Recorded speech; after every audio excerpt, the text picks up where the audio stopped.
பெய்யும் தொடர் மழையால் வனத்துறை அலுவலகம் முழுவதும் வெள்ளத்தால் சூழ்ந்திருக்கிறது. வனத்துறை அலுவலகத்தில் இடுப்பு அளவிற்கு வெள்ளம் தேங்கியிருக்கிறது. விவரங்களை தர இருக்கிறார் செய்தியாளர் தாமோதரன். வணக்கம் தாமோதரன். இந்த பென்ஷன் புயலின் தாக்கத்தால பல்வேறு பகுதிகளிலையும் வெள்ளம் சூழ்ந்திருக்கு.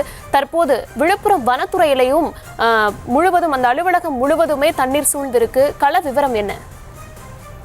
வணக்கம். விழுப்புரத்தில் பெங்கல் புயல் காரணமாக தொடர்ந்து நேற்று முதல் மழை பெய்து வருகிறது. தொடர்ந்து 14 மணி நேரத்திற்கு மேலாக தொடர்ந்து விட்டு தொடர் மழையானது பெய்து வந்தது. நேற்று இரவு விட்டு பெய்து வந்த நிலையில் இன்று காலை முதல் பலத்த மழையானது பெய்து வருகிறது. இதன் காரணமாக விழுப்புரம் மாவட்டத்தில் பல்வேறு இடங்களில் தாழ்வான பகுதியில் தண்ணீர் தேங்கி நிற்கிறது.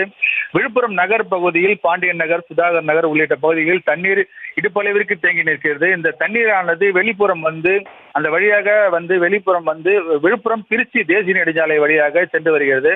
அதனையும் தாண்டி வெளியே வந்து இந்த வனத்துறை அலுவலகம் இருக்கின்ற அலுவலகத்தை சுற்றிலுமாக காட்டாற்று வெள்ளம் போல தண்ணீரானது வனத்துறை அலுவலகத்தை இடித்து கொண்டு செல்லும் அளவிற்கு தண்ணீரானது காட்டாற்று வெள்ளம் போல பாய்ந்து வருகிறது.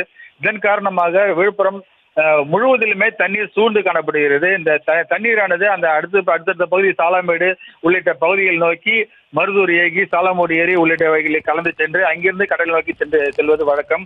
இந்நிலையில் இந்த தண்ணீரானது அதிகப்படியான மழையின் காரணமாக தொடர்ந்து இந்த மழை பெய்து வருவதனாலும் தண்ணீர் இருக்க அதிகமாகி தண்ணீர் மட்டமானது உயர்ந்து இந்த வனத்துறை அலுவலகம் அந்த பகுதியில் உள்ள பாண்டியன் நகர், சுதாகர் நகர் உள்ளிட்ட பகுதிகளில் முற்றிலுமாக தேங்கி காணப்படுகிறது.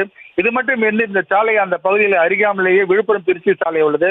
இந்த சாலையிலும் தண்ணீர் தேங்கி அதன் வழியாக சென்று வருகிறது. இதனால் போக்குவரத்தானது 2 வழி சாலையினை ஒரு வழியாக மாற்றி அதனை நகராட்சி ஊழியர்கள் அந்த தண்ணீரை தடுத்து நிறுத்தி ஒழுங்குபடுத்தி அனுப்புவதற்காக நடவடிக்கை மேற்கொண்டு வருகின்றனர். விவரங்களுக்கு நன்றி தாமோதரன்.